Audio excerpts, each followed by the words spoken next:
बुलेटिनच्या सुरुवातीलाच एक महत्त्वाची बातमी। मुर्जी पटेल यांच्यावर पुन्हा एकदा गंभीर आरोप करण्यात आलाय। पटेल भाजपचे पदाधिकारी आणि अंधेरी विधानसभा मतदारसंघाचे उमेदवार आहेत, उमेदवारीचे दावेदार आहेत। हे सारे प्रकरणात घोटाळा करून शेकडो गरजूंची लूट केल्याचा नवा आरोप मुंबई उच्च न्यायालयात दाखल करण्यात आलेल्या याचिकेतून करण्यात आलेला आहे। कोर्टाने ही याचिका स्वीकारली आहे। मोठी आर्थिक फसवणूक आणि घोटाळा केल्याचा त्यांच्यावर आरोप आहे। अनेक स्थानिक गरजूंनी दाखल केलेली ही याचिका आहे। मुर्जी पटेल यांच्यावर गुन्हा दाखल करून पोलिसांनी चौकशी करावी अशी या याचिकेत मागणी करण्यात आली आहे। खोटी सरकारी कागदपत्र आणि बनावट जात प्रमाणपत्र तयार केल्याचा मुर्जी पटेल यांच्यावर गंभीर आरोप आहे। प्रशांत बाग आपले प्रतिनिधी आपल्या सोबत आहेत। प्रशांत, नाव कधी जाहीर होऊ शकतं त्याच्या आधी झालेली ही याचिका, याला राजकीय रंग आहे का? टायमिंग अतिशय महत्त्वाचा आहे। विलास, खरं कोणतीही निवडणूक हा टायमिंगचाच खरा खेळ असतो। आणखीन आता आपल्याला माहिती आहे की अंधेरी पूर्व विधानसभा मतदारसंघामध्ये मुर्जी पटेल हे एक प्रबळ दावेदार म्हणून सगळे समोर येत आहे आणि त्याच वेळेस त्यांच्या विरोधात ही दाखल झालेली याचिका हा एक त्यातला महत्त्वाचा मुद्दा आपल्याला नक्कीच म्हणता येईल। पण मुर्जी पटेल यांच्या विरुद्ध दाखल झालेली याचिका हा पहिलाच ऑफेन्सने यापूर्वी सुद्धा 2017 मध्ये त्यांच्या विरोधात बनावट जात प्रमाणपत्र आणखीन बनावट कागदपत्र बनवण्याचा फसवणूक केल्याचा अहवाल जो जात पडताळणी समितीने दिला होता तो सुद्धा एक गुन्हा दाखल ऑलरेडी आहेच। आणि आता SRA घोटाळा जो आपण समोर म्हणतोय की अनेक वेगवेगळ्या सर्वसामान्य गरजू गरीब लोकांच्या आर्थिक फसवणुकीचा हा त्यांच्यावर अत्यंत गंभीर आरोप करण्यात आलेला आहे।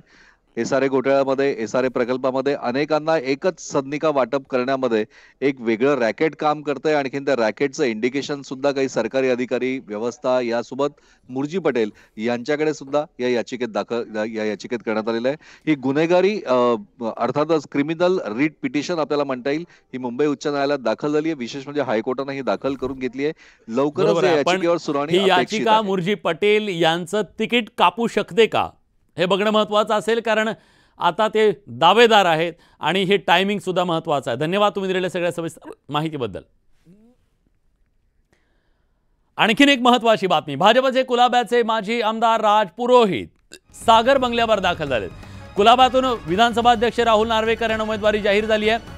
2019च्या निवडणूक राज पुरोहित यांचा पत्ता कापण्यात आलेला होता आणि भाजपने नार्वेकरांना उमेदवारी दिली। उमेदवारी यंदा नार्वेकर यांच्यावर पुन्हा विश्वास व्यक्त करत भाजपकडून उमेदवारी जाहीर करण्यात आली। त्यामुळे नाराज झालेल्या राज पुरोहित यांनी आता बंडखोरीची शक्यता वर्तवली जाते। त्यामुळे आज सागर बंगल्यावर पोहोचून त्यांची नाराजी दूर करण्याचा प्रयत्न केला जातोय का अशी चर्चा आहे।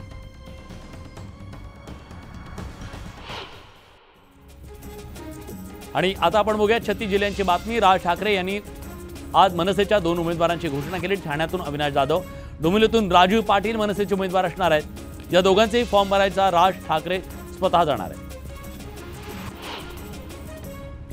उपमुख्यमंत्री देवेंद्र फडणवीस 28 ऑक्टोबरला उमेदवारी अर्ज दाखल करणार आहेत। नागपूर दक्षिण पश्चिम मतदारसंघातून फडणवीस विधानसभेच्या रिंगणात उतरणार आहेत।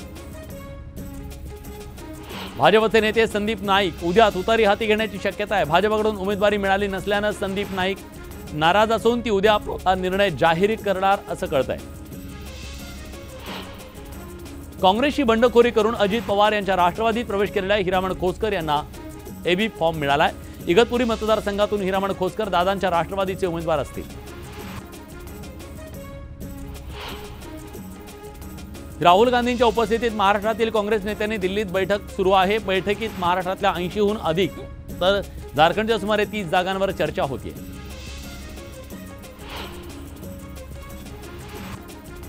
महायुतीमधील एक जण बाहेर पडेल आणि महाविकास आघाडीत एकत्र राहणार नाही अशी भविष्यवाणी बच्चू कडूंनी केली आहे। जागा वाटपाच्या तिढ्यावरून बच्चू कडूंनी हा दावा केलाय।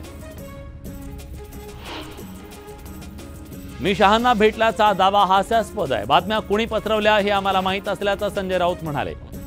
तर त्यांच्याशी तडजोड करणं म्हणजे अफजल खानाशी हात मिळवणी करण्यासारखा असल्याचा टोला राऊतांनी लगावला। आमच्यावर शंका घेणारे एका बापाची औलाद नाही, बाप दाखवला नाही तर श्राद्ध घाला असा खोचक टीका संजय राऊतांनी केली आहे। राऊतांनी कुणाचीही भेट घेतली नाही। भाजप इतर पक्षात गैरसमज पसरवतोय असा आरोप नाना पटोलेंनी केला। तर जागा वाटपात 96 जागांवर चर्चा झाल्याची माहिती पटोलेंनी दिली। राऊत आणि शहा अशी भेट झालीच नाही, हा आमच्या भांडण लावण्याचा प्रयत्न होत असल्याचा आरोप विरोधी पक्षनेते विजय वडेट्टीवार यांनी केला। महाविकास आघाडी जवळपास फुटीच्या उंबरठ्यावर आहे. ठाकरे गटातील नेत्यांनी थेट दिल्लीतल्या काँग्रेस हायकमांडकडे तक्रार केल्याची माहिती सूत्रांनी दिली आहे. कालच्या 10 तासांच्या बैठकीत जागावाटपावर तोडगा निघू शकले नाहीये. मुंबईत भाजप कार्यालयात एक महत्त्वाची बैठक पार पडली. या मुंबईत काही जणांना डच्चू देण्यात आला. दरम्यान भूपेंद्र यादव आणि अश्विनी वैष्णव यांनी उमेदवारांसंदर्भात आढावा घेतला. विधानसभा निवडणुकीसाठी शिवसेनेची पहिली यादी आज किंवा उद्या जाहीर होण्याची शक्यता आहे. 60 ते 75 उमेदवारांच्या नावावर मुख्यमंत्री एकनाथ शिंदेंकडून शिक्कामोर्तब करण्यात आले.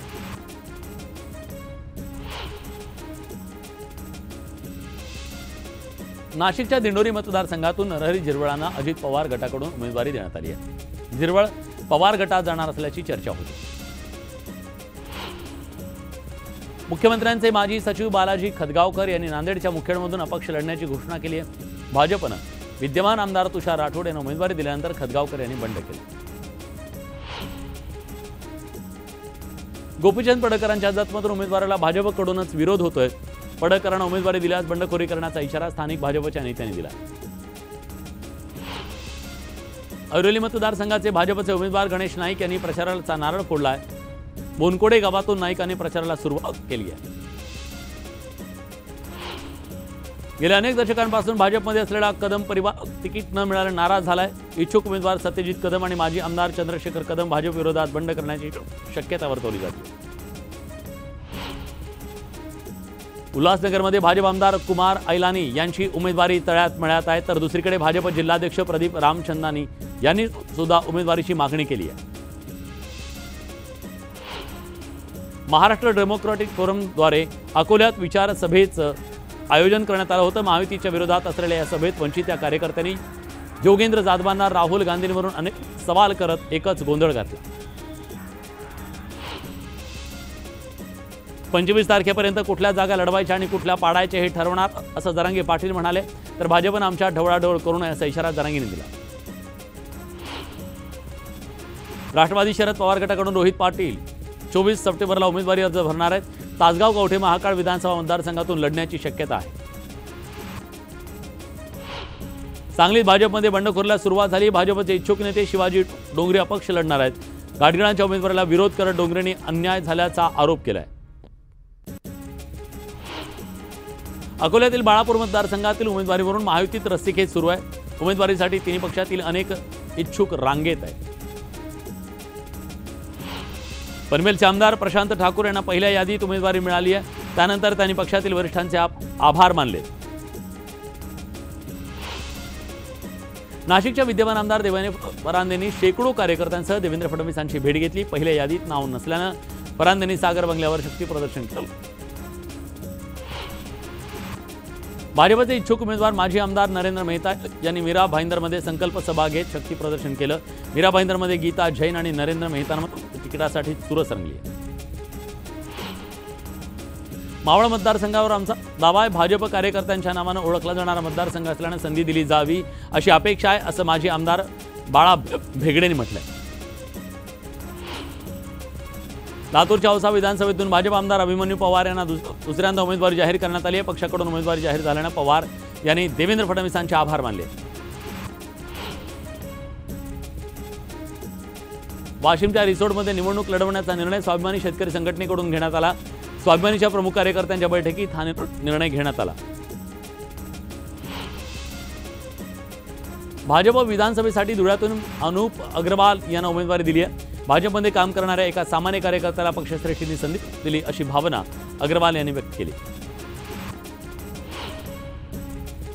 बुलढाण्याच्या मेहकरमध्ये डॉक्टर ऋतुजा चव्हाण यांनी वंचितकडून निवडणुकीत उतरण्याचं जाहीर केलं. त्यामुळे मेहकरमधून वंचित महिला उमेदवार देणार असल्याची जोरदार चर्चा रंगते. अजित पवार गटाचे इच्छुक उमेदवार अपूर्व हिरे यांनी संजय राऊतांची भेट घेतल्याची माहिती समोर येते. यावेळी नाशिकमध्ये सीमा हिरे यांना भाजपकडून उमेदवारी जाहीर झाल्यानंतर अपूर्व हिरे ठाकरे गटात जाण्याची शक्यता आहे. नांदगावमध्ये महायुतीत वादाची ठिणगी पडली आहे. सुहास कांदेंना उमेदवारी दिल्यास काम करणार नाही अशी भूमिका राष्ट्रवादीचे कार्यकर्त्यांनी घेतली आहे. शिर्डी विधानसभा मतदारसंघातून भाजपचे पुन्हा एकदा राधाकृष्ण विखे पाटलांना उमेदवारी दिली आहे. विधानसभेमध्ये मविया संपणार असा विश्वास विखे पाटलांनी बोलून दाखवलाय. वडिलांना दिलेला शब्द मी पूर्ण केला. कणकवलीमधून पुन्हा मोठ्या मताधिक्याने निवडून येईन असा विश्वास नितेश राणेंनी व्यक्त केला. सावंतवाडी विधानसभा मतदारसंघातील बंडखोरी टाळण्यासाठी पालकमंत्री रवींद्र चव्हाण मैदानात उतरलेत. मंत्री रवींद्र चव्हाण विशाल परब यांच्यासोबत बैठक घेणार आहेत आणि बंड शमवण्याचा प्रयत्न करणार आहेत. नागपूर ग्रामीणमधून सुधाकर कोहळे भाजपातून लढायला इच्छुक होते, मात्र उमेदवारांच्या यादीत डावलण्याचा विषय येत नाही, त्यामुळे भाजपमध्ये बंडखोरी करणार नाही असा दावा सुधाकर कोहळेंनी केला. नांदेड जिल्ह्यातल्या भोकर मतदारसंघातून अशोक चव्हाणांच्या कन्या श्रीजा चव्हाण यांना भाजपमधून उमेदवारी जाहीर झाली आहे. त्यासाठी त्यांनी पक्षाचे आभार मानत चव्हाण घराण्याची जबाबदारी माझ्या खांद्यावर आहे आणि ही जबाबदारी पुढे घेऊन जाणार असा विश्वास त्यांनी बोलून दाखवला. श्रीजा चव्हाणांना उमेदवारी जाहीर झाल्यानंतर अशोक चव्हाणांनी भाजपचे व्यक्तिशः आभार मानले. यावेळी श्रीजा चव्हाण चांगल्या मताधिक्याने निवडून येतील असा विश्वास चव्हाणांनी व्यक्त केला.